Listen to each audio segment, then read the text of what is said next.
और चलिए अब बात करेंगे दिल्ली से यूपी तक मचे सियासी घमासान की।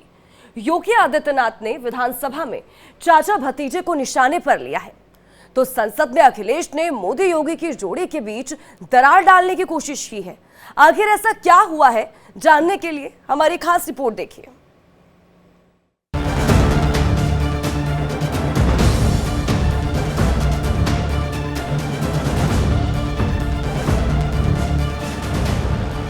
यूपी से दिल्ली, सियासत में खलबली।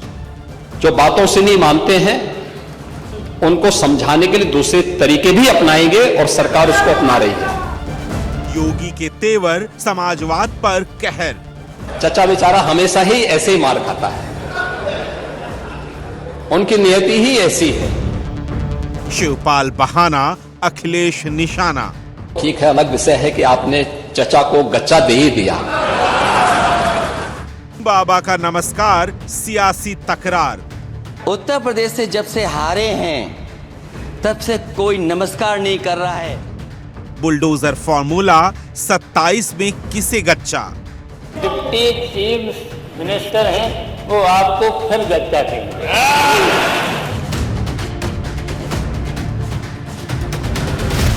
उत्तर प्रदेश हमेशा से राजनीति का पावर सेंटर रहा है।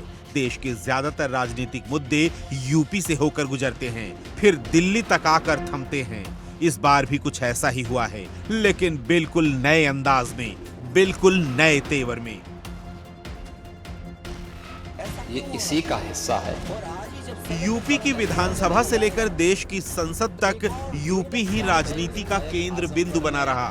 एक तरफ मुख्यमंत्री योगी आदित्यनाथ लखनऊ से अखिलेश को घेर रहे थे, तो दूसरी तरफ अखिलेश दिल्ली में रहकर लखनऊ की राजनीति सेट कर रहे थे।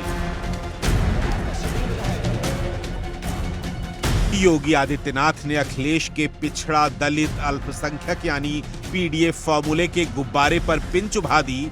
एक तीर से 3 निशाने साधे। नेता प्रतिपक्ष माता प्रसाद पांडे को शुभकामनाएं दी, शिवपाल के जले पर नमक छिड़का और परिवार में फूट की संभावनाएं बढ़ा दी। पहले तो आपके चयन के लिए मैं आपको बधाई देता हूं। ठीक है, अलग विषय है कि आपने चचा को गच्चा दे ही दिया। चचा बेचारा हमेशा ही ऐसे ही मार खाता है, उनकी नियति ही ऐसी है, क्योंकि भतीजा हमेशा भयभीत रहता है। योगी आदित्यनाथ ने समाजवाद पर सेंध लगाई, तो चाचा शिवपाल ने भी तंज की जुबान में जवाब दिया। शिवपाल ने केशव प्रसाद मौर्य का जिक्र कर योगी की दुखती रग पर हाथ रख दिया, यानी गच्चे का जवाब गच्चे से दिया।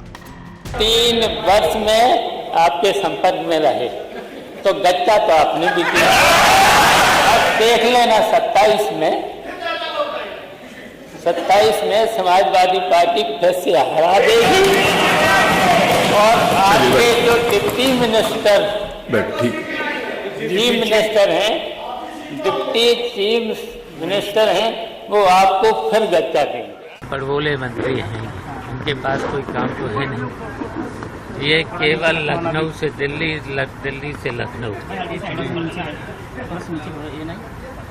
और अपना विभाग में कुछ चला तो पा नहीं रहे। और मुख्यमंत्री ने खुद ही उनको झुंझुना पकड़ा दिया है, कोई काम से तो नहीं। शुरुआती हंसी ठहाकों के बाद सदन का माहौल गर्म होने लगा।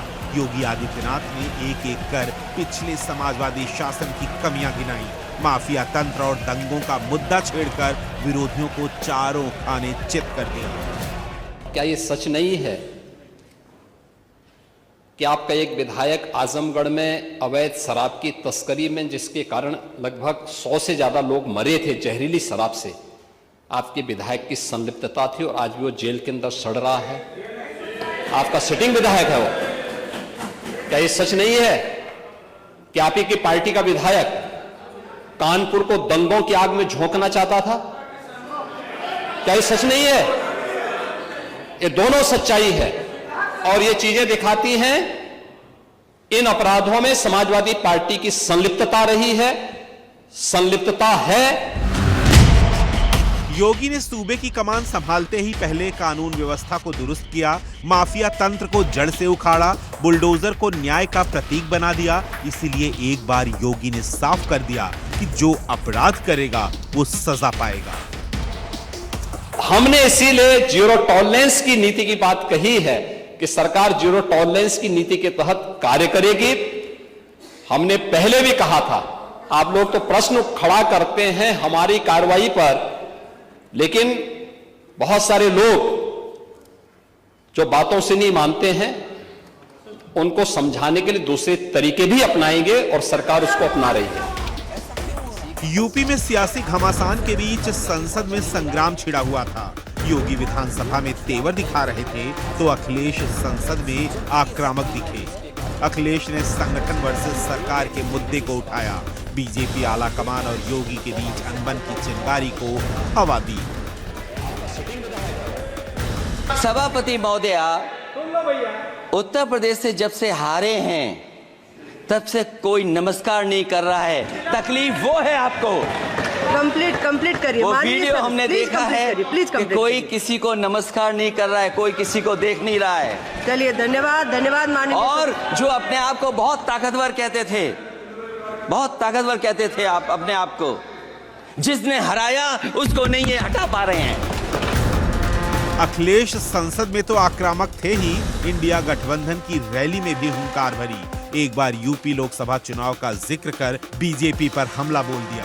इस बीच उनकी पत्नी और सांसद डिम्पल यादव ने योगी सरकार को आईना दिखाया।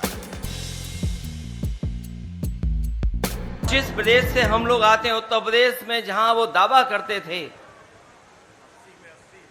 कि 80 में 80 सीटें जीत जाएंगे, लेकिन उत्तर प्रदेश की जनता का मैं धन्यवाद देता हूं, उन्होंने न केवल भारतीय जनता पार्टी को हराया है, बल्कि अपना फैसला समाजवादी पार्टी और इंडिया गठबंधन के पक्ष में देकर के उन्होंने भारतीय जनता पार्टी की बहुमत की सरकार को भी रोकने का काम किया। उत्तर प्रदेश की सरकार को अपने कार्यों में ज़्यादा रुचि और महत्व दिखाना चाहिए, क्योंकि आज जहां बाढ़ की स्थिति है उत्तर प्रदेश में पूर्वांचल की तरफ, वहीं बिजली नहीं आ रही है, गांव में हफ्तों बिजली नहीं आ रही है। तो अगर जिस वो पद पे बैठे हैं, अगर इन सब बातों पे, अपने काम पे ध्यान दें और युवाओं के रोजगार पे ध्यान देंगे, तो मैं समझती हूँ ये उत्तर प्रदेश की हित की बात होगी और देश हित की बात। ये सारी कवायदें यूपी की 10 सीटों पर होने वाले उपचुनाव को लेकर हैं। इस उपचुनाव को 2027 का सेमीफाइनल माना जा रहा है। ऐसे में ये तय है कि यूपी की लड़ाई अब और तेज होने वाली है।